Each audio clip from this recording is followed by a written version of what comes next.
Ang nagpapakumbaba sa iyo at inaamin namin ang aming pangailangan, anuman sitwasyon ng aming buhay. Hangat po namin na malaya kang makakilos sa buhay ng iyong mga anak, maging sa mga tao na nakikita mo na nangangailangan ng iyong mga salita. Sa hapon na ito, Panginoon, alisin mo ang aming pag-aalala, ang anumang dinadala ng aming mga puso at anumang distraction o ginagawa ng kaaway ay pinuputol namin sa pangalan ng Panginoong Hesus. Ngunit, Panginoon, kung ito may iyong kalooban, malugod po naming tinatanggap ang iyong hamon, ang iyong pagkilos, na sa mga gantong pagkakataon ay isa lang ang inihingi mo sa amin. Magtiwala kami sa iyo, Panginoon, sapagkat ikaw ay higit sa anuman at kung sino man. Panginoon, linisin mo po ang aming mga puso at tenga, gayoy kami mag-aaral ng iyong salita. Puspusin mo kami ng Santong Espiritu ang lugar na ito at ang mga buhay ng iyong anak, maging ng mga taong makaparirinig ng iyong salita. Panginoon, we are glad at nagagalak ang aming mga puso dahil ikaw ay Diyos na kikilos sa mga anak mo na naniniwala at nananalig sa iyo. Sa iyo ang kaluwalhatian aming Ama, sa pangalan mo, Jesus. Amen. So mga kapatid, alam ko, ito ay sa atin ay hindi typical na araw, mga gantong sitwasyon, di ba? Pero wag tayong mag-alala dahil ang Diyos naman ay, ang kaparaanan niya ay hindi talaga kaparaanan ng tao. Minsan, hindi natin maintindihan talaga. Pero kailangan nating maniwala at manampalataya pa rin kahit sa sitwasyon na napakahirap intindihin ng ating kalagayan. Tulad na lang din naman ngayon. Tulad nga lang sinabi ko sa inyo na siguro hindi magandang bagay na magalit tayo sa isang bagay na hindi dapat nating ikagalit. So lend me your ear, nakikinig ba kayo? Tulungan niyo mga sarili niyo. Magtulungan tayo dito. Siguro, isang masamang bagay, kung pipilitin mo yung isang taong may sakit, tapos sasabihin mo sa kanya, gumaling ka na nga, bakit ba ayaw mong gumaling? Parang isang napakasamang bagay, ang sabihan ng isang taong may sakit, napipilitin mo siyang gumaling, kaso wala siyang gamot, walang doktor, at hindi niya alam kung paano siya gagaling. At ganun din sa tao sa mundo. Huwag tayong magalit dahil karamihan naman sa kanila, hindi nila lang talaga alam yung pagmamahal ng Panginoon. Kaya mapalad tayo, batid natin yung pagmamahal ng Panginoon. Amen? So, intindihin na lang natin, may mga gantong sitwasyon talaga na masusubok yung ating pagmamahal sa ating kapwa. At karamihan naman sa mga tao ay hindi naman talaga basto sa Panginoon o sa gawain ng Panginoon. Hindi lang talaga nila alam o hindi lang talaga nila naunawaan. At may ilan naman na marunong ring rumespeto. At alam ko nga, tiyak ko na ang mga ganun tao, isang araw ay masusumpungan din nila ang Panginoon. Kaya, it's not our business anymore. Wala na tayong magagawa. Ang tanging magagawa na lang natin ay gawin natin ang ating kanya-kanyang bahagi at magpatuloy na lang sa bagay na nais ang Panginoon ngayong araw. Maraming tao ngayon sa mundo nangangailangan ng pagmamahal ng Panginoon. Pero hindi lang nila alam. At yun ang ating trabaho bilang mga anak ng Diyos. Ayun yung ating misyon. Hindi para husgahan ang mga tao sa paligid. Kasi bakit mo nga husgahan? Bakit ka magagalit? Hindi nga nila alam, di ba? Sino dito nagagalit sa bata kapag nagkamali? Yung napipikon o naiinis. Ba't ka maiinis? Bata yun, hindi niya nga alam. At ganun din ang mga tao sa mundo na hindi pa lubusang kilala ang Panginoon. Kaya let's just have heart on them. Bigyan na lang natin sila ng pagmamahal. Hayaan na lang din natin. May ilan din naman sa kanila, hindi natin alam, baka nakikinig. At malay mo, sa gantong paraan pa niya makilala ang Panginoon. Naalala niyo si Bishop, di ba? Nasharean siya kailan? Nasa tumahan, di ba? Umiinom, lasing siya, shineren siya ng gospel. Hindi niya alam, yung pala yung pagkakataon o paraan ng Panginoon para tawagin siya. Yung iba naman kaya nagkakaganyan kasi may problemang hindi matakasan. O gusto lang talaga magsaya kasi nalulungkot sa buhay. So, hayaan na lang natin ang Panginoon. Tuloy-tuloy na natin pag-aralan ang salita ng Panginoon na pinag-aaralan natin tuwing hapon ay patungkol ito sa kalooban. Una, kalooban ng Diyos, kalooban ng tao at ang kalooban ng kaaway. Basahin muna natin ang ating verse sabay-sabay. 1, 2, 3, go! In Him, before the creation of the world, to be holy and blameless in His sight. In love, He predestined us for adoption to sonship through Jesus Christ, in accordance with His pleasure and will, to the praise of His glorious grace, which He has freely given us in the one He loves. Ito yung kaninang nabanggit ko kaninang umaga at may babanggitin uli ako kaninang nabanggit kaninang umaga mamaya sa pagtatapos. Ang dahilan kung bakit nilikha ng Diyos ang tao ay upang gawin niya para sa Kanya. Sabi niya, ginawa ko ang tao bago pa ang mundo to be holy and blameless. Maging banal. Pag sinabing holy, ibig sabihin, you are ginawa ka for a specific purpose. At ano yung purpose mo? Magbigay kagalakan sa Panginoon. Mapangiti siya. Ano ang purpose ng tao? Sabi dito, para tayo ay ampunin ng Panginoon at pagkatapos ampunin ay maging anak ng Diyos. Ito ang ultimate reason bakit nilikha ang tao. Nilikha ang tao para mahalin ng Panginoon. Para meron siyang pagpasahan o ma-express niya yung kanyang kabutihan, ma-express niya yung kanyang pagmamahal bilang isang ama, katapatan bilang kaibigan, at kung ano pang mabuting bagay. Ayun ang dahilan kung bakit nilikha ang tao. Pwede ba natin palakpakan ng Diyos sa bagay na yan?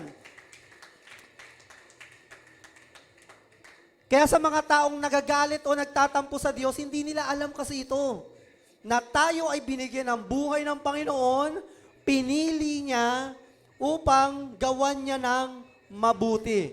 Katulad nga ng ginamit kong illustration sa inyo kanina, kung ako ay magaling gumawa ng cake, at nakagawa ko na isang triple chocolate wedding cake, at ako lang ang kumain, parang okay lang naman, walang problema sa akin yon. Pero ang problema dito ay, maganda sana kung may ibang taong titikim kung gaano kasarap yung triple chocolate cake na ginawa ko. It brings joy to us, di ba? Kaya nga tayo gumagawa ng mabuti, nagkakaroon tayo ng agalakan sa paggawa ng mabuti, at kapag yung ibang tao natatanggap to, iba yung kaligayahan, di ba? Iba yung ikaw yung kumain ng cake, sumaya ka, nabusog ka, natamisan ka sa cake, pero iba yung nakita mo yung ibang tao natutuwa sa magandang ginawa mo. At anong gagawin ng isang tao? Halimbawa, binigyan kita ng cake. Anong gagawin mo? Siyempre, wow, ang sarap naman. Diba? O kaya, ano bang gagawin ng tao? Thank you. Amen? Ganyan ang nais ng Panginoon. Bakit niya nilikha ang tao? Gusto niyang magkaroon ng ng object kung saan maipapahayag niya yung kanyang kapangyarihan, kung gaano siya kagaling mag-design, kung gaano siya kagaling maghubog ng isang tao, kung gaano siya katalino.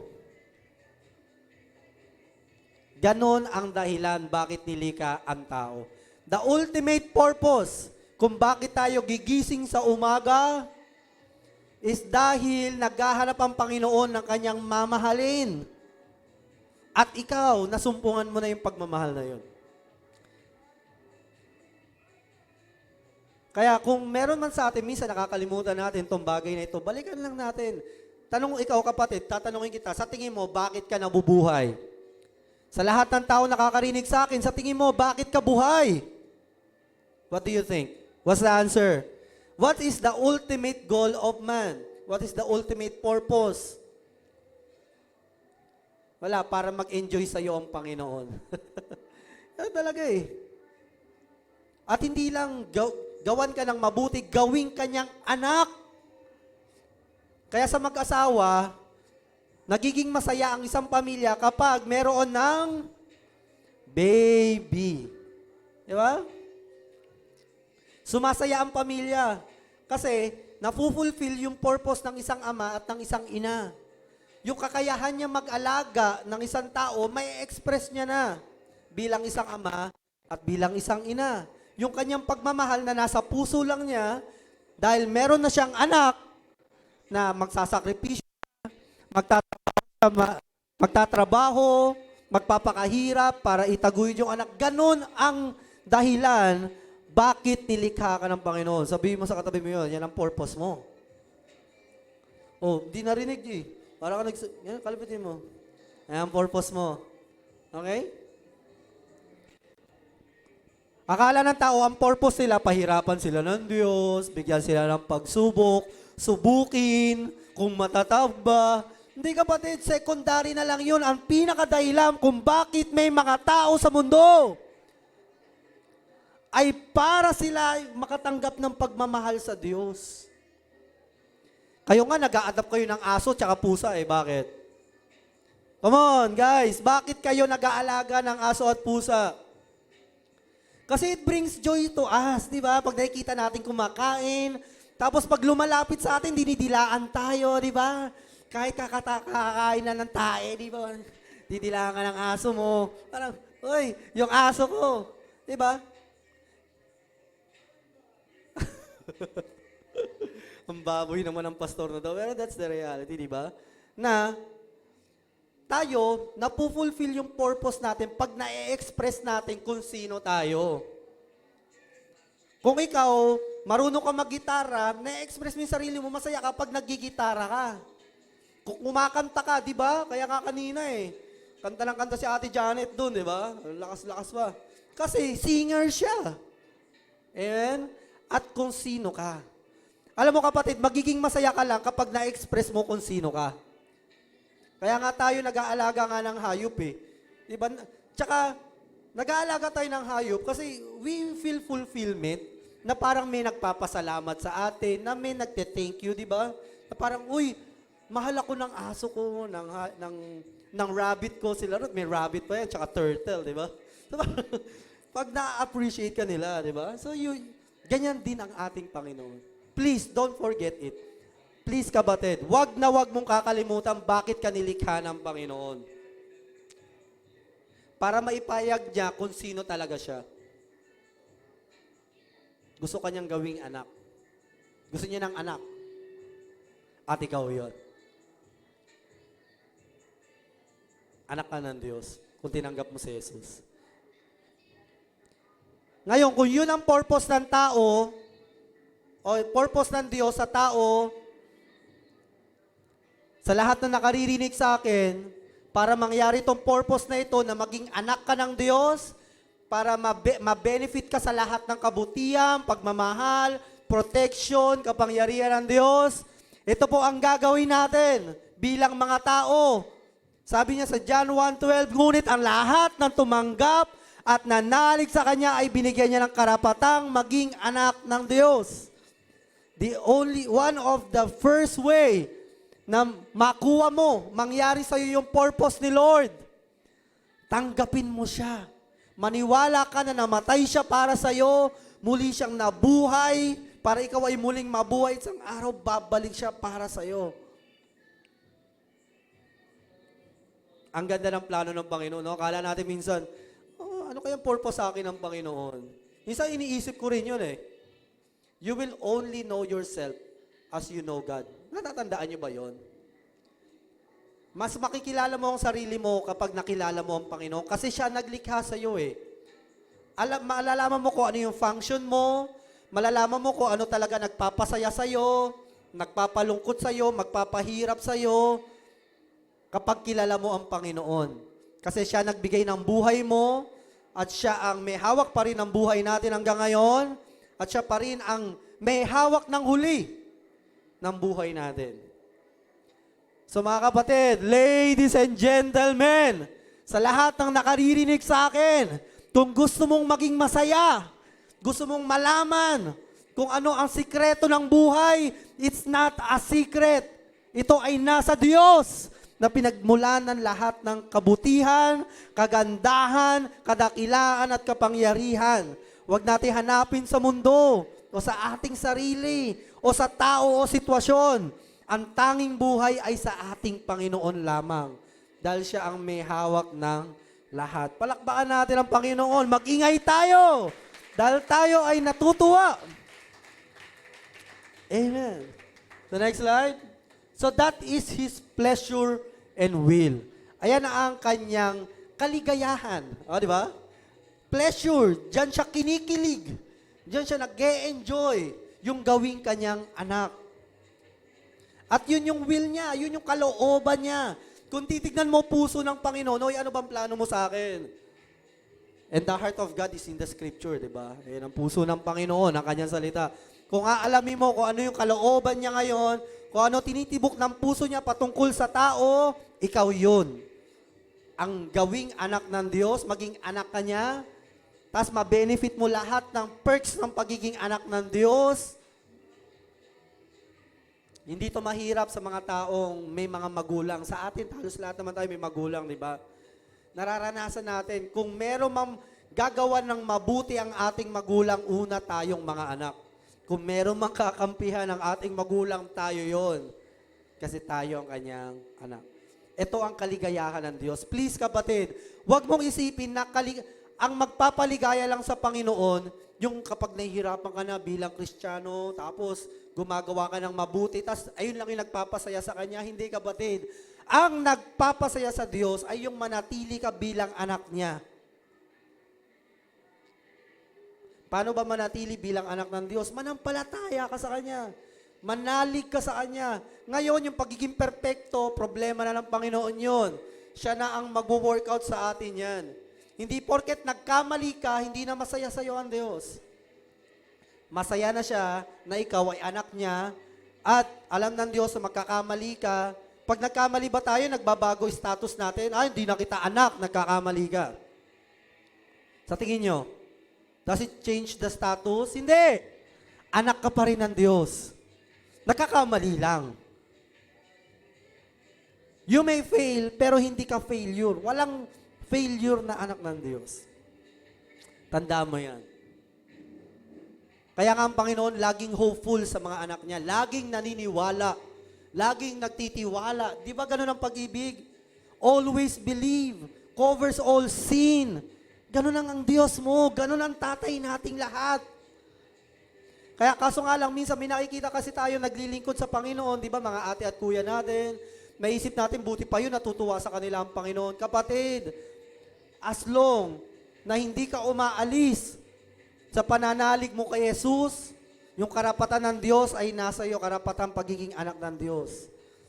Sapat na yun para magbigay kagalakan ka sa puso ng tatay mo. Huwag ka lang lumayo. Huwag mo siyang kalimutan. Huwag mong i-deny na ayoko na sa kamatayan at pagkabuhay na Jesus. Hindi ka ba, just stay. Ngayon sa ugali natin, sa ating pamumuhay, ang Diyos na ang bahala doon. Gawin nating malinaw para sa ating lahat. Sino dito inayawan na ng magulang nila? Ayoko na, di na kita anak. O may isang volunteer. Pero sa ang magulang talaga, sabi ng Diyos to hindi niya magagawang talikuran ng kanyang anak.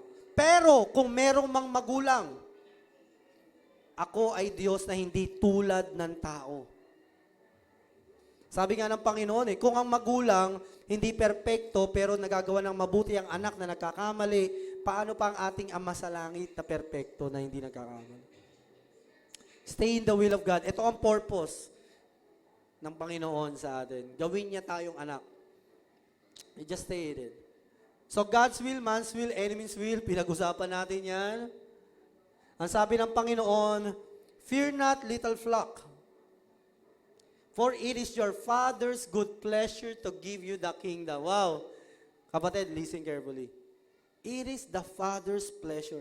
Kaligayahan ng Diyos, ibigay ang paghahari niya sa iyo. Meron nagbibigay na parang ayoko, nabibigatan. No.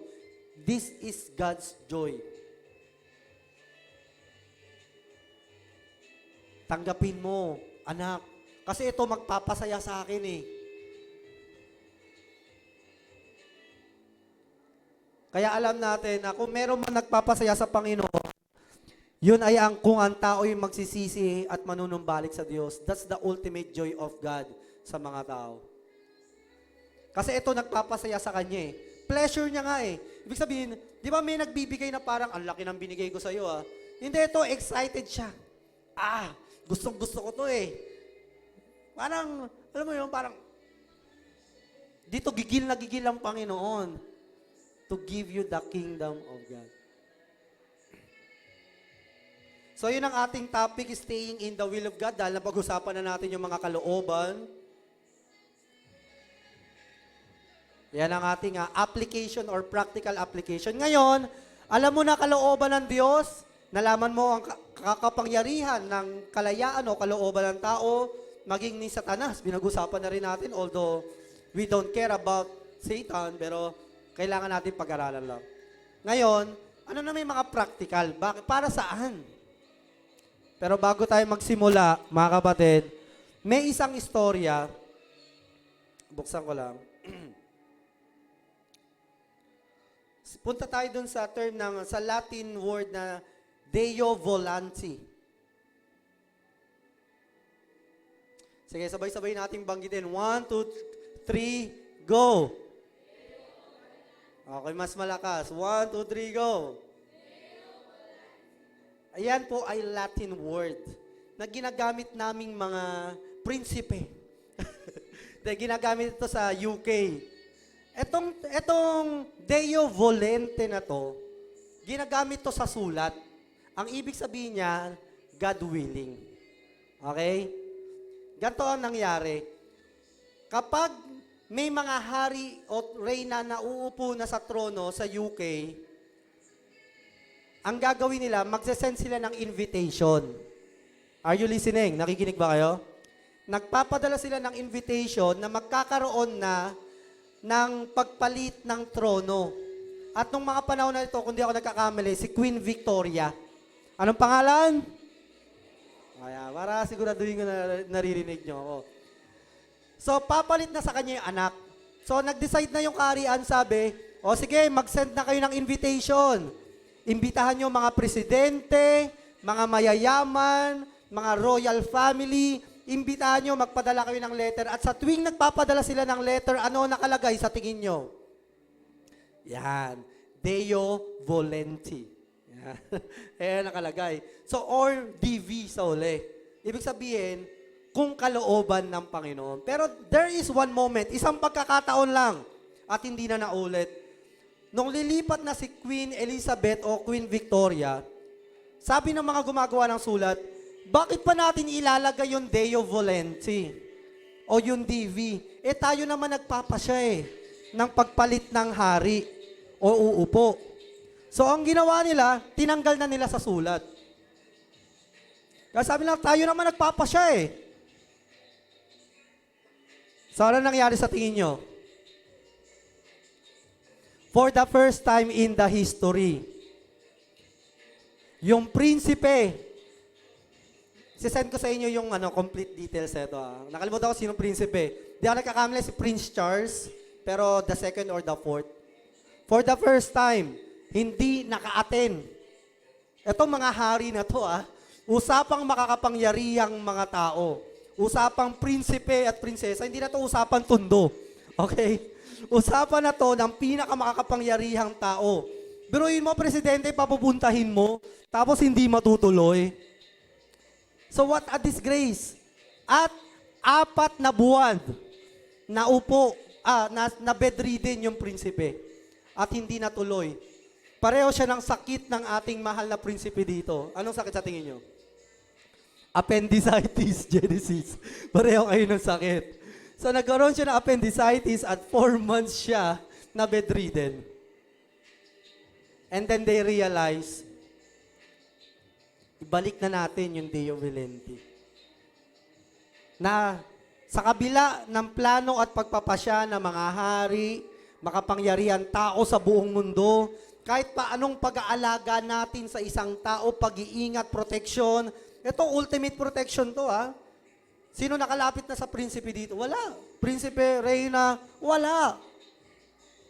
Pero kapag ang Diyos ay kumilos, kahit tao ang humarang, kapag kung ano ang gusto ng Panginoon, nangyayari. Pwede bang palakpakan natin ang Diyos sa bagay na yan? Kapatid, kung ano ang plano sa iyo ng Panginoon, kaya niyang gawin yon. Ang problema lang sa atin, ikaw ba? Nais mo ba sa kalooban ng Panginoon? Yun lang naman ang tanong eh. Walang pipigil sa dakilang pagmamahal sa iyo ng Panginoon, ikaw lang. Ganon ka makapangyarihan.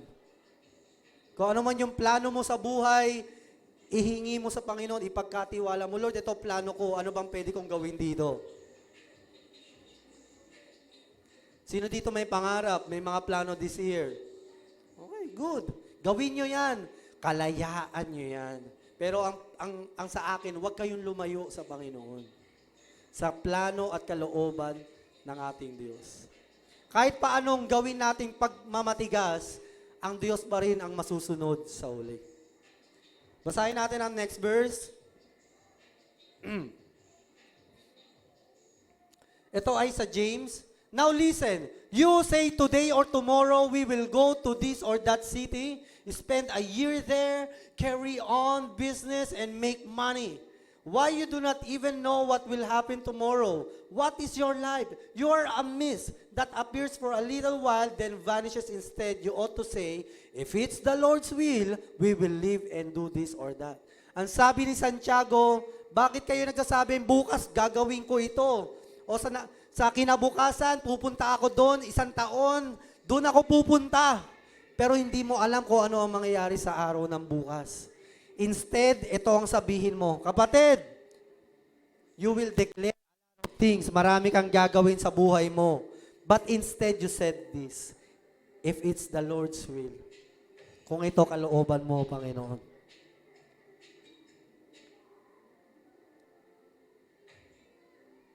Kaya ito nais mo gawin mo, Panginoon.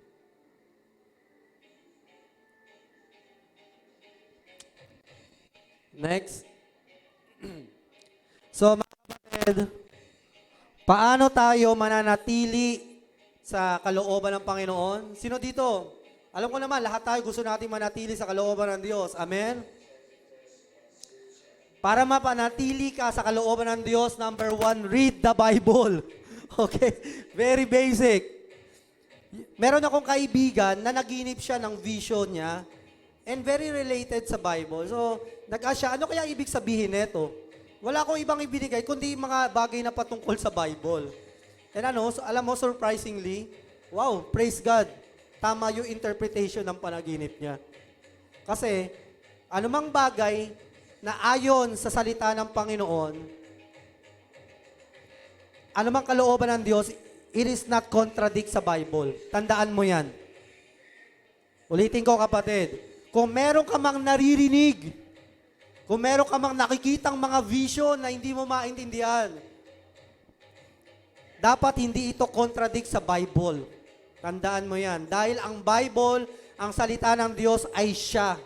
Hindi pwedeng, yung panaginip mo, naging naging kalapati ka, magiging bukas, may gagawin kang kakaiba. Magkakaroon ka ng, lilipad ka sa ibang bansa. Hindi, kapatid. Kung meron mang pangitain dapat hindi ito kontra sa salita ng Diyos. Gusto mo bang manatili sa Diyos? Always read your Bible. Hindi magkakamali yan. Siya yan. His word is Him. I encourage you, kung meron man sa ating nahihirapan magbasa ng Bible, pero gusto mo magtagumpay, sabi sa Joshua 1:8 and 9, meditate the Word of God day and night. Sabi niya kung gagawin mo ito, you will obey it, you will be successful, you will be prosperous in life. magtatagumpay ka sa buhay mo. So to know, para manatili ka sa kalooban ng Diyos, lagi mong babasahin ang Bible. Mag-devotion ka. Every day. Pag nagbabasa ka ng Bible, hanapin mo yung mensahe sa'yo personally ng Panginoon. Kaya nga ako minsan nahiya ako mag-share. Kasi sa devotion ko nilalagay ko, Lord, kanina naisip ko, gusto kong kutusan to, ganyan, ganyan. Very personal eh. Parang, eto aminin ko, I believe na isulat ko ito kung di man ako nagkakamali. Patawarin mo ko, nag-isip ako ng mahalay, Panginoon. Baka nga may naisulat pa ako ha. Ito ha, di ko alam kung matagal na o recently, baka may nasulat ako, sorry Lord, nag-masturbate ako. Or namumuhay ako sa hindi nakalulugod na bagay. I don't know, pero pag ako nagbabasa ng Bible, hinahanap ko talaga kung ano yung what corrects me. Kung ano yung gustong sabihin sa akin ng Panginoon. Kung, Lord, kailangan ko ng paglalambing mo, kailangan ko ng pagtatama mo, sabihin mo kung ano yung gusto mo sabihin sa akin. When you read your Bible, it's for you. Para sa'yo. Kaya nga tinawag na personal. Lord, it's too personal. Personal nga eh. Sa'yo lang at sa Panginoon. Okay? Number 2, communicate with the Lord or pray always. Mananalangin tayo. Let's read the Hebrew chapter 3. Mga sa'yo eh, no? Nata eh. Kailangan namang mainis ako, di ba?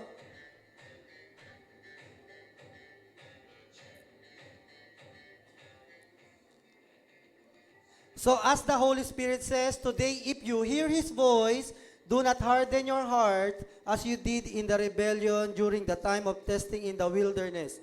So ito, ang Diyos may boses. You pray to God. Para malaman mo ang kalooban ng Diyos sa'yo, magbabad ka sa panalangin. Honestly speaking, ako recently talagang pray ako ng pray and I don't know kung bakit. Pero the only way to know God, mananalangin ka talaga with all your heart. Yung walang paglilihim sa Diyos. Kaya nga minsan pag nagpe-pray tayo, naiiyak tayo, di ba? Kasi minsan, nalulungkot tayo, nagiging totoo tayo sa Panginoon. Kung gusto natin maging totoo sa isang tao, mas sa Panginoon. O minsan naiiyak tayo dahil sa saya. Dahil naririnig natin yung pagmamahal ng Panginoon sa atin. Gusto mo manatili sa kalooban ng Diyos, there is no other shortcut, kapatid. Spend more time talking to the Lord. Spend less time sa mga bagay na hindi nakatutulong sa pananampalataya mo. Let's go straight. Sabihin na natin, straightforward. Iwasan natin yung mga social media kasi tinig ng mundo yan eh. Tinig ng kung sino man. Spend more time in prayer. Bilangin natin kung ilang oras tayo sa school, ilang oras tayo sa kaibigan natin. Alam mo yun, titimbangin mo lang para masigurado mo lang na may oras ka sa Panginoon. Masarap kausap ang Diyos, hindi nang uhusga.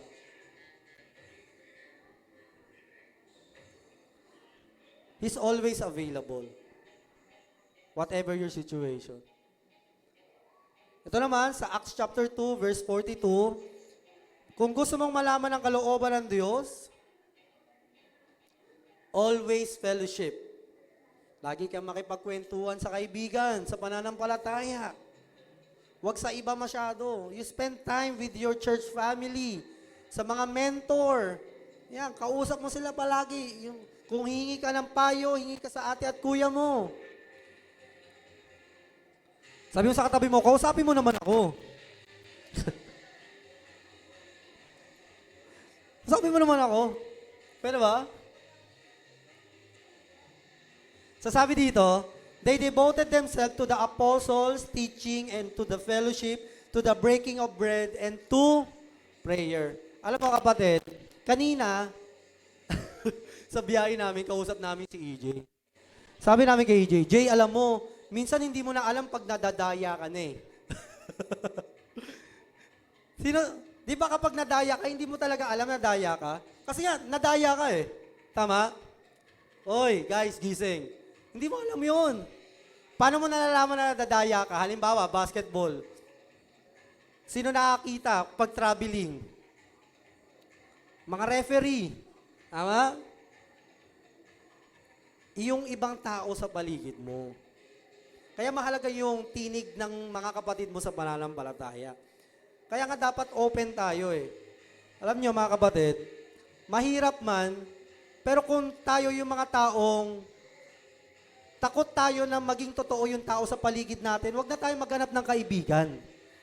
Yung magiging totoo, hindi para saktan ka, kundi totoo lang talaga, di ba? Parang mahal ka niya, mahal kita, totohanan tayo, di ba? Totoo lang.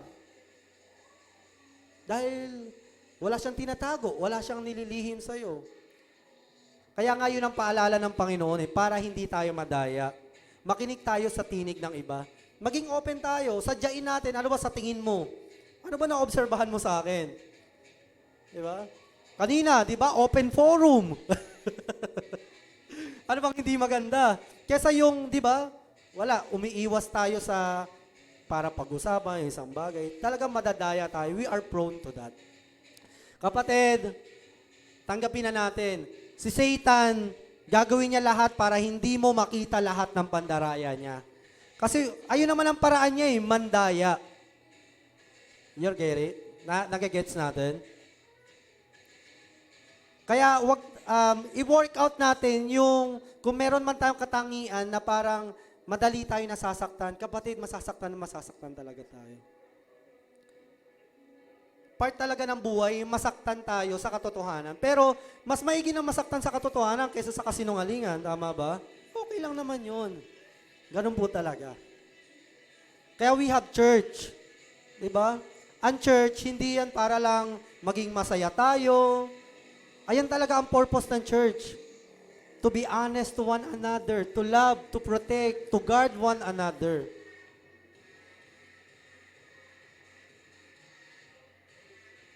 So, fellowship with your mentor. Sa mga umiiwas sa mga mentor dyan, oy, huwag niyong iwasan. Okay? Love kayo niyan. Sa mga umiiwas sa mga kapatid sa pananampalataya, oy, mga nanonood, ikaw huwag kang umiiwas. Wala tayong intensyon na saktan ng isa't isa. Hanggat maaari, di ba, iniiwasan natin, di ba? Na masaktan ng isa't isa, pero wala eh. Ganun talaga. Kapag nagmamahal ka, masasaktan ka talaga. Tanggapin na natin. Kami, matatagal na kami magkakaibigan. Si Genesis, si Ren, si Wally ba kasama ba to? Kasama yan. Di ba? Si Belen, yan, kami nila Bana, magkakaibigan kami. Hindi kami perfect.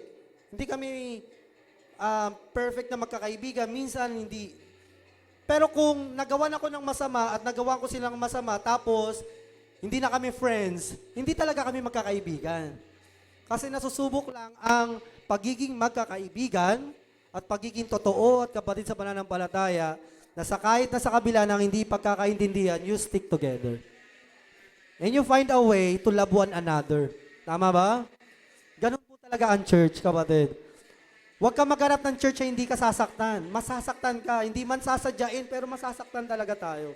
Salamat na lang sa church natin, di ba? Wala namang ganun dito. Wala naman. Meron ba? Mukhang may si Chin. Sinasaktan ka ba? Hindi naman daw. So, lastly, mga kapatid, sa Ephesians chapter 4, verse 11, Huy! Teka lang. Patapusin nyo kami.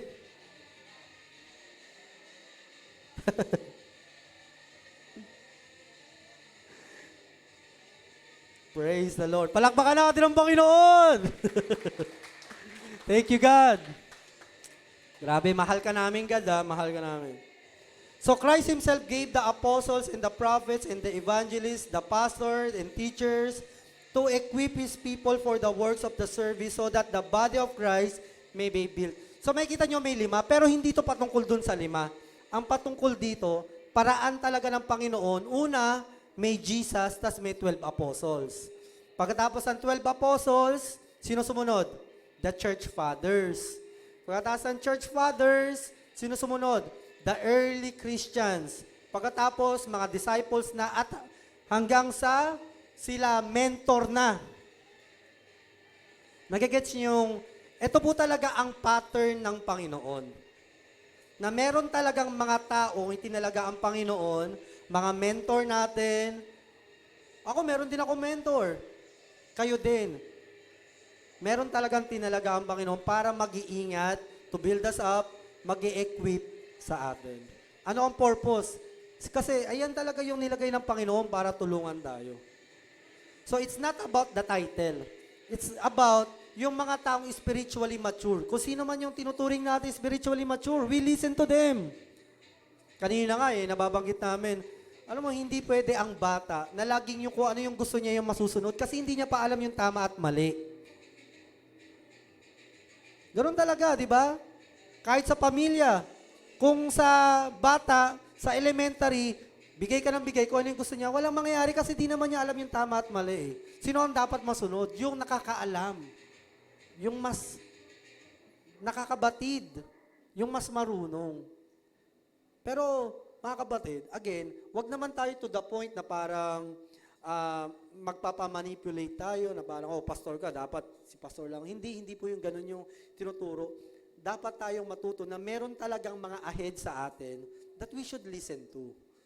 Nakilala natin yan. Mga tao na tumulong sa pananampalataya natin. Minsan, magiging pantay, pero may mga pagkakataong kakailanganin din natin yung kanilang paggabay. Kasi yun yung pattern ni Lord. Ayun talaga yun. That humble us. Kung ang Panginoon, siya yung teacher, tas may disciple, yung mga disciple, naging teacher din, tas nagkaroon ng disciple. Yun po talaga ang pattern ng ating Panginoon para ingatan tayo. So, yan po yung mga practical. Baka meron pa kayong iba. Pwede nyo i-share mamaya kung paano kayo mananatili sa kalooban ng Panginoon. Pero, those are the things na sinabi ng Bible kung paano ka hindi malalayo sa Panginoon. Wag mong takasan ng Word of God. Basahin mo. Makipag-usap ka sa Diyos, manalangin ka, makipag-fellowship ka, at be a student. Humble. Maging estudyante tayo. Sabi nga ng Panginoon, ang estudyante hindi magiging higit sa kanyang guro kailanman. Kahit kailan. Naging guro ko si Pastor Apollo, hindi ko siya mahihigitan. Pero sabi ng Panginoon, ang pwede maging kapareho kanya. Maging magkapareho na kayo. And that's the joy ng isang mentor. Makita niya yung alaga niya, katulad niya, nagmamahal na rin sa Panginoon. That's humility. Ayun yung nag-iingat sa atin para hindi tayo malayo. Kaya tanggapin natin kapag may mga kuya't ate na nagpapaalala sa atin, bakit tayo magdadamdam? Bakit ka lalayo? In the first place, bakit ba nila sinabi yun? Alam nyo, ito, ganito na lang. Pwede ba ganito na lang style natin sa church? Wala na lang pakilamanan. Gano'n lang kaya. Mind your own business. No, that's not church. This is church. Sa gantong paraan, nais ang Panginoon tayo magpakumbaba sa isa't isa. Iba't iba man ang paraan, pero isa lang ang gusto ng bawat isa. Ito, I tell you, isa lang gusto natin, maging masaya lahat. Diba? Maging masaya sa Panginoon, kung ano may tatahakin, maging masaya. Yun lang din naman talaga. Kaya salamat sa Diyos. Next, dito tayo magtatapos. Kung magtatapos, yan. The chief end of man is to glorify God and enjoy Him forever. Ito daw ang ultimate purpose ng tao. Kung ang dahilan ng Panginoon para likayin ng tao ay para may mag-e-enjoy sa ginawa niyang mga puno, ginawa niyang araw, buwan, kaya nga pinipicturean niyo yung buwan, di ba? Wow, ang ganda ng buwan. Diba? Kaya mo na, wow, ang ganda naman ng rice terraces. Wow, Dolomite Beach. Diba? Ang purpose ni Lord para maging masaya ka, ma-enjoy mo, mag-benefit ka. Wow, ang sarap ng mango, Prof, Barista's Blend, whatever it is. Ang sarap ng baboy. Ang purpose niyan para magbigay kaligayahan sa iyo ang Diyos. Para ma-enjoy mo yung buhay mo. Now, kapatid, ano naman ang purpose ng tao? Hoy, kunin ko attention mo. Ito ang purpose mo, ha? mahiyahiya ka. Ang purpose mo is to enjoy God. Ang purpose mo sa buhay, enjoyin mo yung pagiging anak ng Diyos. Enjoyin mo yung perks, benefits ng pagiging anak ng Diyos. Okay ba yon? Mahirap ba mahalin ng Diyos? Kung sa tao nga, nagtsatsaga tayo, di ba? Sa Diyos, hindi mo kailangan magtsaga. Lahat ng mabuti at dakilang bagay nasa Kanya. Now, kung ikaw malungkot ka pa rin, ikaw na yan. Your purpose in life to enjoy God. Kasama na dun yung mga blessing niya, but God alone. Okay? Enjoy mo yung pagiging anak ng Diyos mo. To glorify Him. Di na tayo magtapos sa last verse na ito?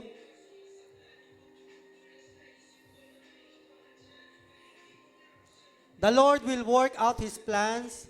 Wow, hallelujah. For my life.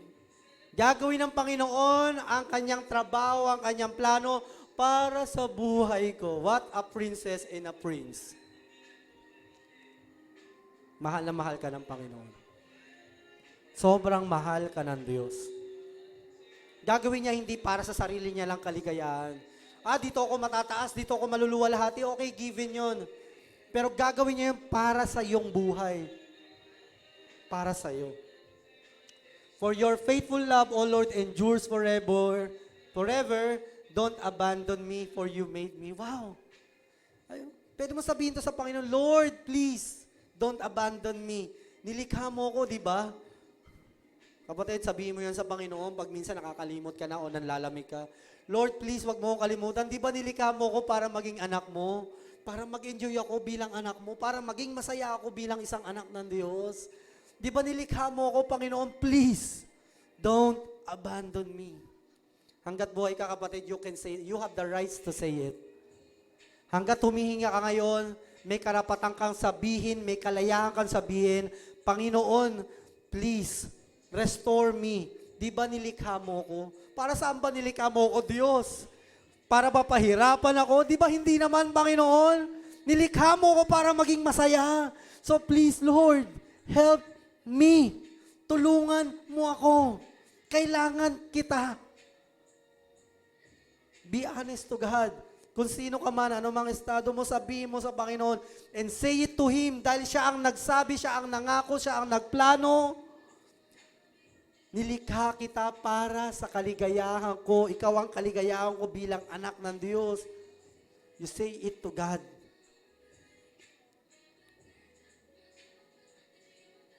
Lord, we entrust you your word. Salamat po, Panginoon. Holy Spirit, touch your people. Alam mo po ang mga anak mo na nangangailangan ngayon sa iyo, Panginoon. Panginoon, we want our eyes to shed tears of joy and to shed tears of regrets and repentance that will lead to salvation.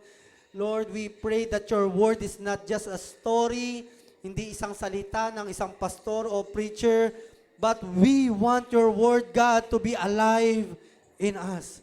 So do your will, God. Gawin mo ang nais mo sa iyong mga anak sa lugar na ito. Pagpalain mo po ang bawat isa, maging ang mga taong nakaririnig sa amin ngayon, panalangin namin na maranasan kanila. Kausapin mo sila, magpakilala ka sa kanila. Gamitin mo ang church na ito, ang aming mga buhay, upang ang mga taong ito ay maranasan din ang mga bagay na nararanasan namin bilang mga anak ng Diyos. Sa iyo ang kaluwalhatian at pagsamba sa pangalan mo, Jesus. Amen. Palakpakan natin ang Diyos, gayon din sa mga online. God loves you.